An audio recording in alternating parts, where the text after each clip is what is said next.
strategy, design, marketing, UX, digital. development.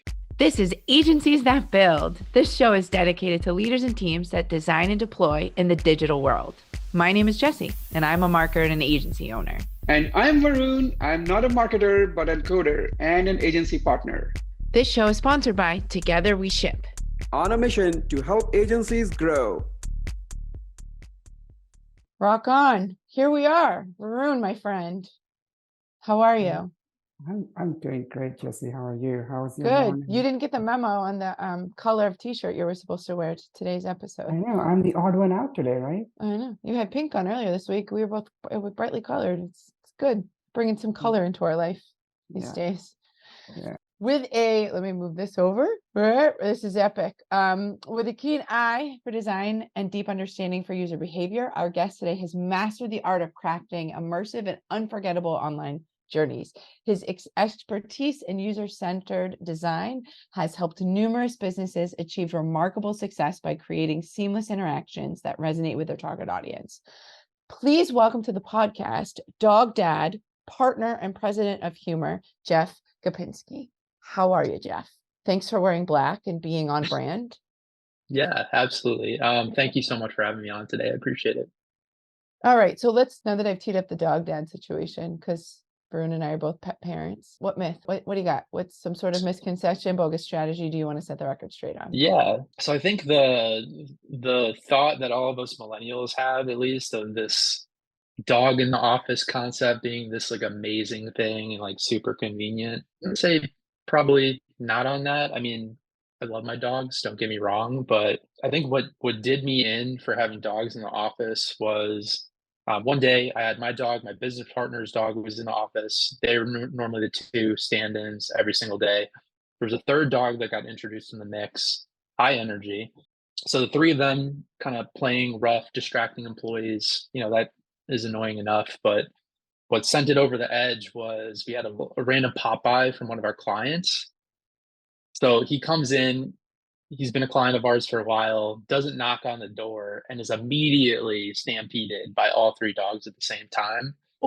And that was the day that we banned dogs from the office. Like after that, no more dogs, unfortunately. But yeah, that's my myth. It seems great, but more trouble than it's worth as far as I'm concerned. We used to rotate them.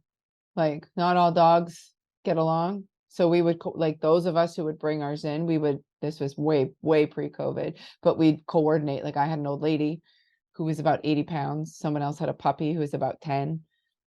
The two shall not mix all the time, for example, that you just gave. So we'd be like, okay, I'm going to bring her this week. You bring yours next week. We'll go that way and that way.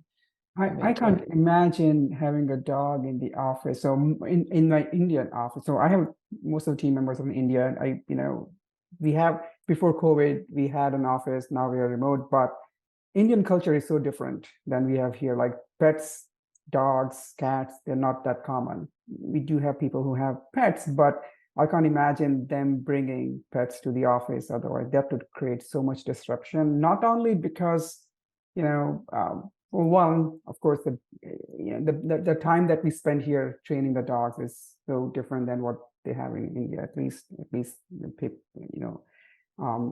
the town that we are in, I've never seen that happen. And if they bring it, people are not, like majority of people are not dog lovers as such. So it will be tough. I can't imagine that is going to happen. But you just start bringing a little lizard in your pocket. You can bring out the little, bearded dragon or something during a meeting. Let them hang out on the table or something. Yeah. It's a little bit more easy to manage than a large dog or a small dog. So, anyways, let's dive into. That was a good myth. I feel like you're in good company here. While the concept is great, maybe not the actual. Even at home, sometimes they're distracting too. So it's a needy beast that we live with. But all right, Jeff, tell us a little bit about Huemor. Let's start with your origin story, because you have a pretty interesting. How did you get into this? How did you end up where you are today? Yeah. So I think I have a story that's similar to a lot of other agency owners in the fact that I didn't intend on running this large scale business, right? Like I had a passion for doing a creative skill. And that creative skill over time evolved into a fully fledged company. But to kind of rewind to when we exactly started, I was 21 years old. I was finishing up my last year of college and freelancing and doing what I needed to do to get some beer money basically for the weekends. And ended up working with this client who was like a plastics manufacturing company. And they did a lot of display work and things like that for retail brands.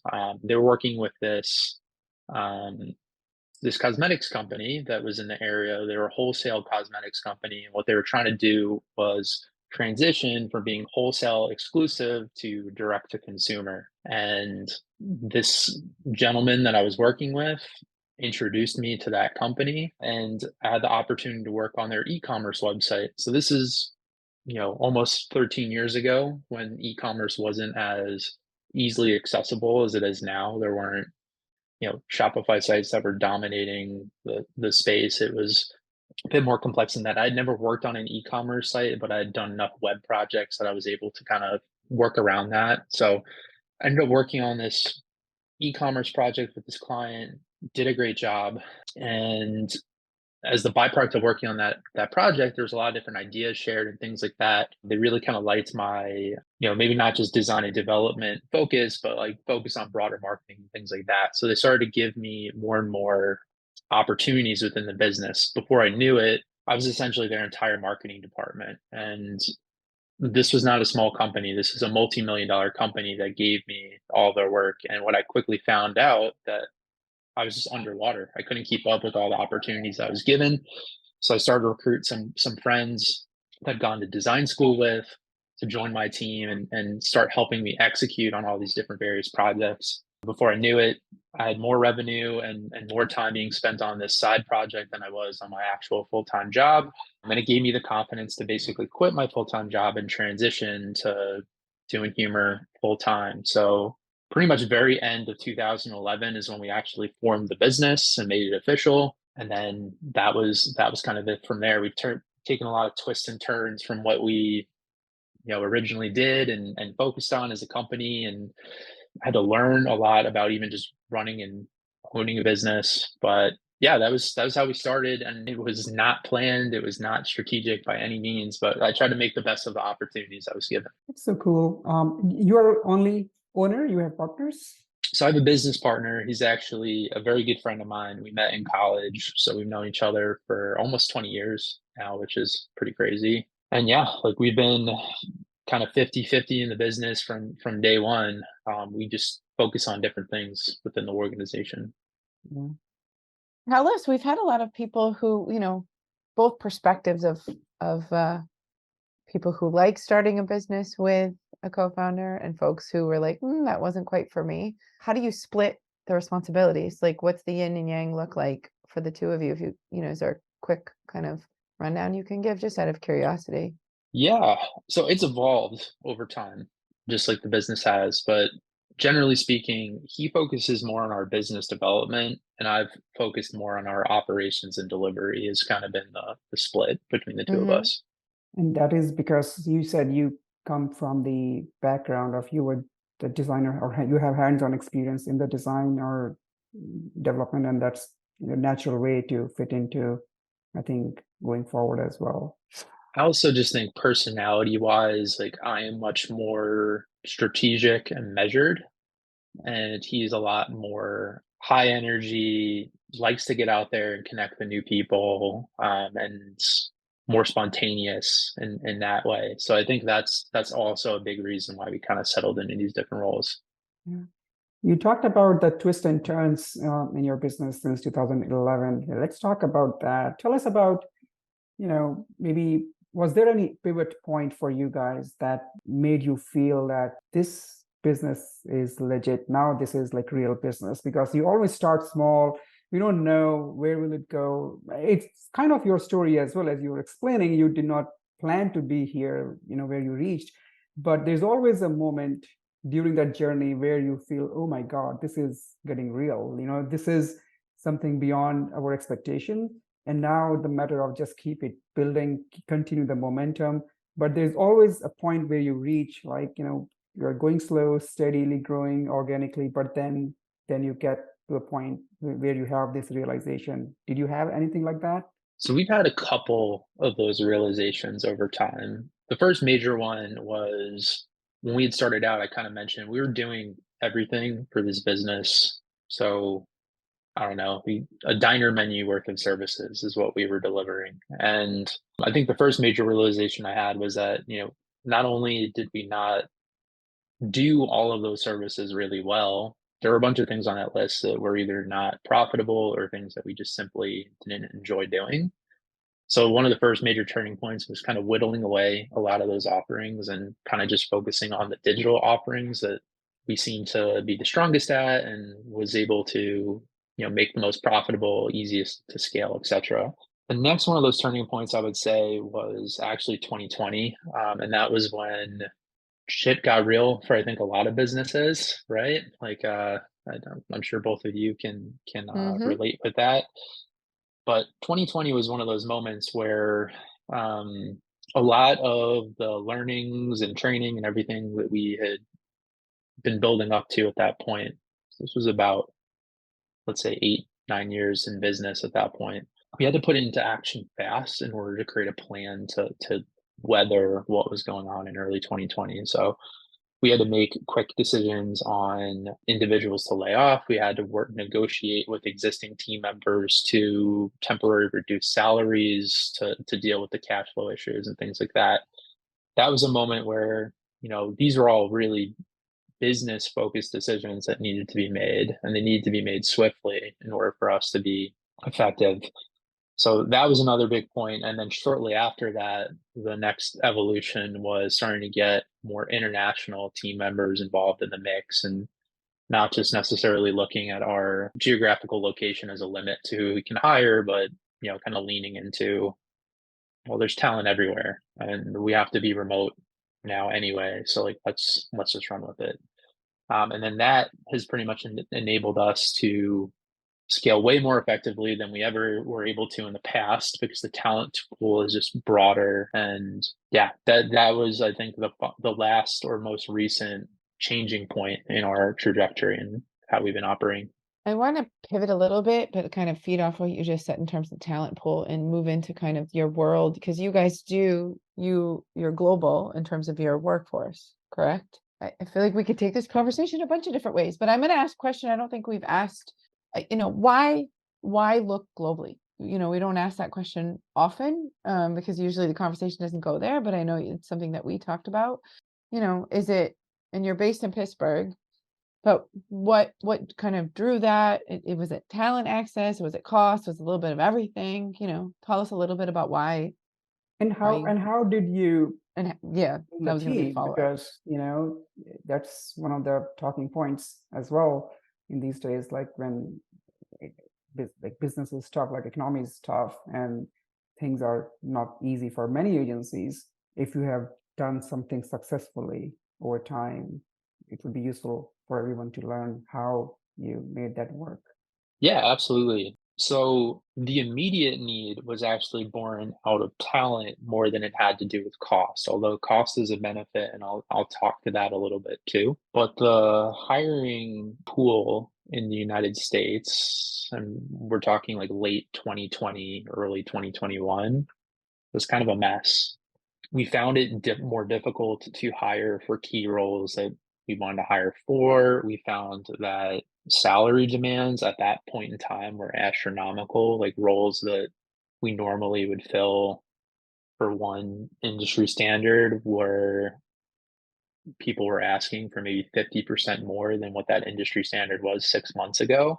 And we found ourselves in a position where we had a lot of business opportunities presenting themselves, because a lot of businesses were shifting to invest in digital because they couldn't do their in-person events and all these other things that they were used to doing historically. So we need to hire a lot of people. We need to hire them fast. And going into international waters was a way that allowed us to do it.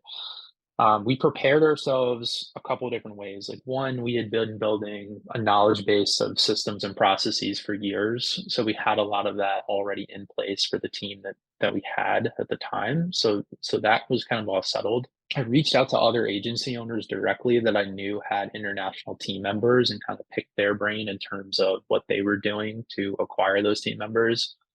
I also sought out international recruiters and partnered with one specifically in Eastern Europe that had been like extremely successful for us. So the combination of those things is what allowed us to start getting in contact with these different team members. What's allowed us to be successful is really talking to them, learning more about their cultures, understanding maybe what some of the differences are and kind of working through that. So like for instance, in the United States, even though you give somebody like 3 weeks or 4 weeks of time off, people just don't like they don't take it, right? Like so one of the first things that I had to Yep. recognize one of the first things I had to recognize with our team members from the EU specifically is like they're gonna take every single day that we give them off. And if we ask them not to because there's a deadline or something like that, they feel like we're taking away from them, right? So like those types of differences and understanding that like across the group and how people operate was really important. It's something we still continue to learn today. As we've expanded into more countries, there's more nuances. The other thing, and I'm not going to say that we have this perfect because I think there's still a lot of room for us to grow in this, but getting those individuals to feel fully integrated in the team, every single day, there's things that we're putting in place to help that, but it became much more difficult, at least in the short term, to make those connections because I don't have somebody in the office with me anymore. We need to have ways to interact with these people on a daily basis and make them feel integrated. Is there a nugget you can share about how you've done that that's worked or that you're seeing potential success with? I think that's Yeah. something a lot of folks struggle with, even whether it's global or local, that remote piece. It was a conversation we had a lot with agency owners over COVID and how do we keep people engaged? But since you brought it up, I'm going to ask, what worked? We have a really big focus on team recognition. And it's not just initiated by me or my business partner. It's something that like through all levels of the organization, we encourage people to recognize one another. So we set up a channel in Slack that we call our high fives channel. And like multiple times throughout the day, somebody will go in there and call out one of their team members. And part of the way that we incentivized it was there's 2 rewards given each month. The person that receives the most high fives, right? So like they're killing it. They're out there helping everybody across the team. But also an incentive for the person who delivers the most high fives because they're also doing a really good job of highlighting individuals on the team that are high performers. So once a month, we kind of tally out all the high fives that are given, all the high fives that are received. We have like a leaderboard that shows all the high fives and stuff for everybody across the organization. And it gamifies it a little bit, like it gets them excited. And then obviously in the moment, you're also getting that recognition on the spot and calling people out. So that's been extremely helpful. We also have quarterly all hands meetings where we're like super transparent. We go through everything with our team, finances, like literally all the key metrics of the business are broken out on those quarterly meetings. So we do those. We also do just like monthly community meetings where people can kind of come to the table and ask any questions that they might have. Could be they go all over the place. Like this month that just passed, one of the questions was, why do we only see dog pictures and not cat pictures? Like, so it goes from that to actually Because dogs are better than cats. I'll say it right now. Fight me on it. It's on record. Done. But it ranges from that to like more operational questions and things like that. But it just gives people opportunities to connect. We still have not figured out the international like retreat situation. It's something we love to do, but just logistically, it's like really hard to figure out. So we're still working on that one. What type of roles have you hired in Europe and or outside the United States? So they vary. So we have project managers that are international team members, designers, developers, QAs. Okay. Yeah, it's a pretty all type wide of roles. gamut. But so I imagine those people or agencies who have done this model usually have somebody internally, like a project manager or a technical PM, a coordinator who is like liaison between the end client and the team overseas. So do you have some such a role like that? I mean, that is where the most, I think, the pain point for most other agencies are like, who is that point person who is leading the charge, making sure, because there's a language barrier, there's culture barrier. I mean, do you let them interface with the clients? How does the process work for you that makes it work? So we definitely treat these individuals as fully integrated in our team. So just like we would, if I had somebody in Pittsburgh with me, they're positioned exactly the same. There's no barrier hiding these folks from our clients. Like we're super transparent about all that. We have a lot of structure in our organization because we've grown quite a bit. So I guess kind of going from the top down at a high level, we have a COO. I'm actually finally stepping out of that role, which I'm hyped about because as much as I'm good at it, it's not my passion. But we have a COO, and then beneath that COO, we have a development manager who oversees all of our leads. We have a lead project manager who oversees our project managers. And then we have a marketing manager who oversees our marketing team. So that's like the next level down. Then below that, we have project managers. So they're overseeing the actual, like our clients and our project team and making sure everything's on track. We have what we refer to as leads. So for our development team, we have leads that oversee a team. I think it's organized where we have 6 or 7 individuals that report to each lead. And those leads, like the development manager is from the EU, the leads are from the EU. Majority of our developers are from the EU as well. So there is a lot of common culture shared between those individuals. And it all kind of it pyramids up so that the development manager isn't overseeing a group of 40 people, right? Like he has his reports and then his reports have their reports.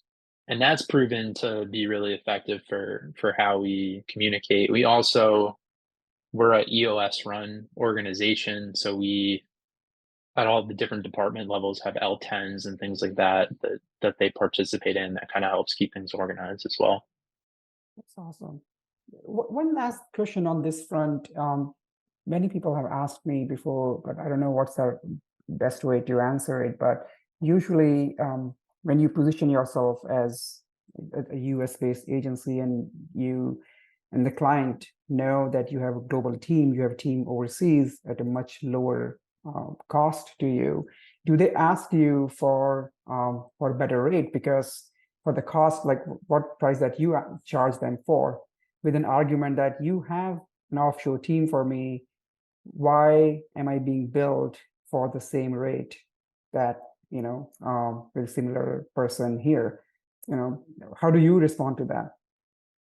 So we've done a really good job with our marketing and positioning where I frankly don't get asked that question.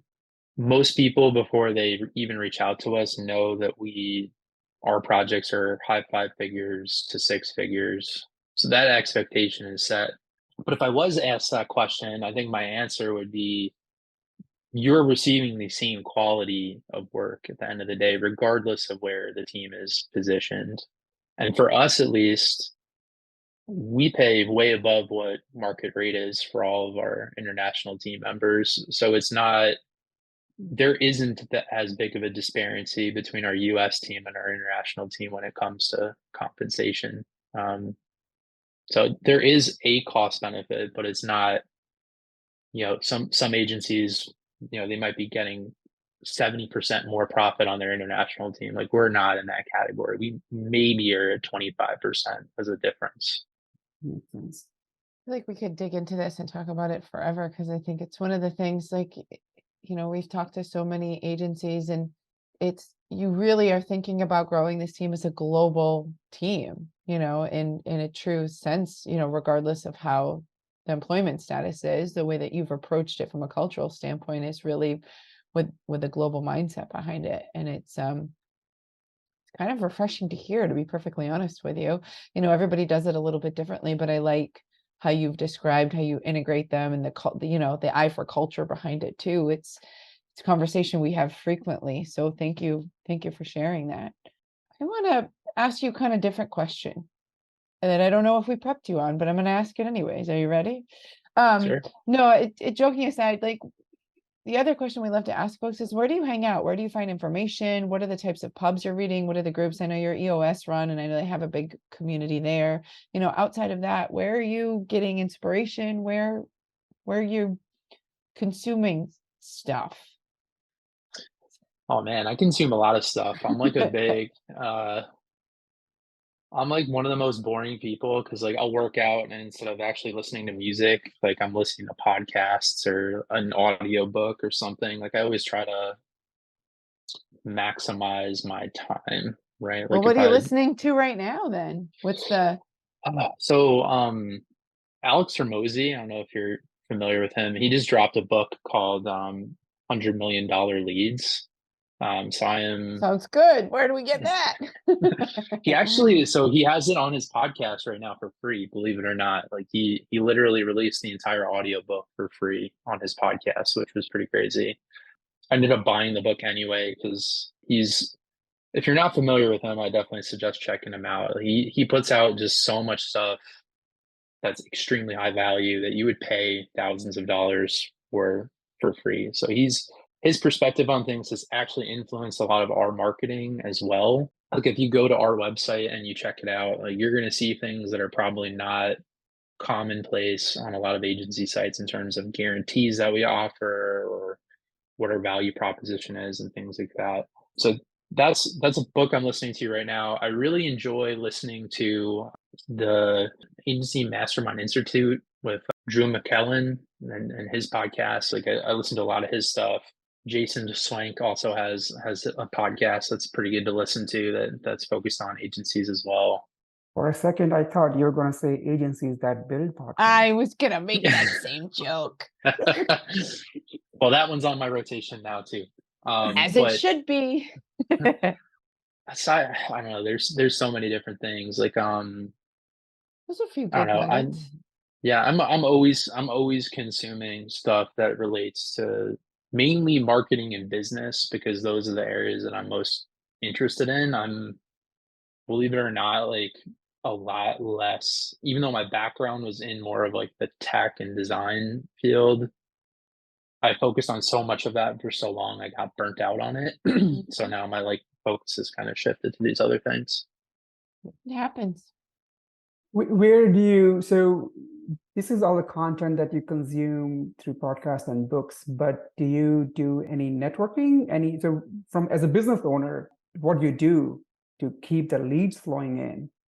You know, or maybe that's your partner's job. I mean, because he's doing the sales and biz, but I feel that every owner, regardless of your job or role, you have responsibility, or at least you feel passionate about, you know, growing the business because that's why you started the business in the first place. So I'm making a lot of assumptions right now, but I'm assuming that this is all true. So what do you do from that angle? So I do zero networking when it comes to trying to acquire business. Like I'm not going to a Rotary Club. I'm not going to an SBA event. Like I hate that stuff. Absolutely loathe it. It always just feels so artificial to me to like go to those things. I do participate. So like AMI that I mentioned, their podcast, they also have their own community that you can go and attend events. I've attended a number of their events over the years. You know, I've gone to some more major like platform events, like whether it's Shopify or HubSpot or what have you. But on a daily basis to drive opportunities to the business, it's just really focusing on my brand and putting content out there and being active, which I still have a ways to go on that front as well. But frankly, like that's what drives the majority of opportunities. Like we have things in our pipeline right now that somebody found me off of a LinkedIn post and decided that they wanted to reach out to us. But in terms of like the more hardcore business development, that's my business partner's job. Yes. Well, thank you for answering. One last question from me before I let Jesse wrap up. What would be the biggest mistake that you might have done in your life, in your career, personal or professional? How much time do we have? For one, what would be your biggest? So I think that if I was to rewind 10, 12 years and focus on how I was scaling the team, I think I would have done it a lot differently than we did. So I put myself in the center of everything, and all things flowed through me, and it worked that way for many years. It eventually got to a point where it was untenable for me to continue to run everything the way that we're running. If I was to go back and restructure things, what I would actually do is focus more on bringing in an operator sooner and basically having that operator work with more freelance talent rather than hiring permanent talent and me being the operator for the business. I think that would have allowed us to scale a lot more effectively and a lot faster. And if I was to start a brand new agency tomorrow, that would be the way that I would approach it. Interesting. I think I always love when we get the opportunity to ask that question and how people answer it, because it always comes down to their personal experience and how do you, hindsight is always 20/20. What would you do differently in shifting? So, I feel like we could talk about that for another 15 minutes too. There's like so many areas, but I'm going to take us to the future. What's exciting you about the future now that we've looked in the past? Thank you for thank you for that. And what are you looking forward to? So this year has been our year of implementing EOS and kind of getting that cascading down through the organization as we approach the end of the year. Like the lower levels of our organization are starting to get going on all those EOS meetings. And I'm really excited by the improvements in communication I've seen from implementing this system, and just generally speaking, how we are operating more effectively. I'm really excited to see, starting off in 2024, how much more efficient we can be in our projects and our delivery and everything else. Also, without me being the chief operating officer, I'm very excited to be able to focus more on our branding and growth trajectory and things of that nature, and less focused on the delivery of the projects. So those are the two things that have me really excited right now. We have some plans of expanding into other service categories and kind of making a bigger stake in those over the next 12 to 18 months. So I'm really excited to kind of build those service lines out and expand in those areas and grow the team and do the whole thing. Do all the things and all the days with all the stuff. My fourth grade teacher is rolling over someplace because she's saying, you're not allowed to say stuff and things. So, but anyways, thank you so much for your time today, Jeff. This was interesting conversation and your worldly insights. Can I say that? So for those of you listening, you can find Jeff on the LinkedIn, and then your web URL is kind of fun. Huemor rocks. Huemor, HUEMOR.rocks, plural. So that's it, everyone. If you learned something today or laughed, please tell somebody about the podcast. Thanks for listening. Find our other episodes on agenciesthatbuild.com. Plus, we're listed anywhere you find your favorite podcast.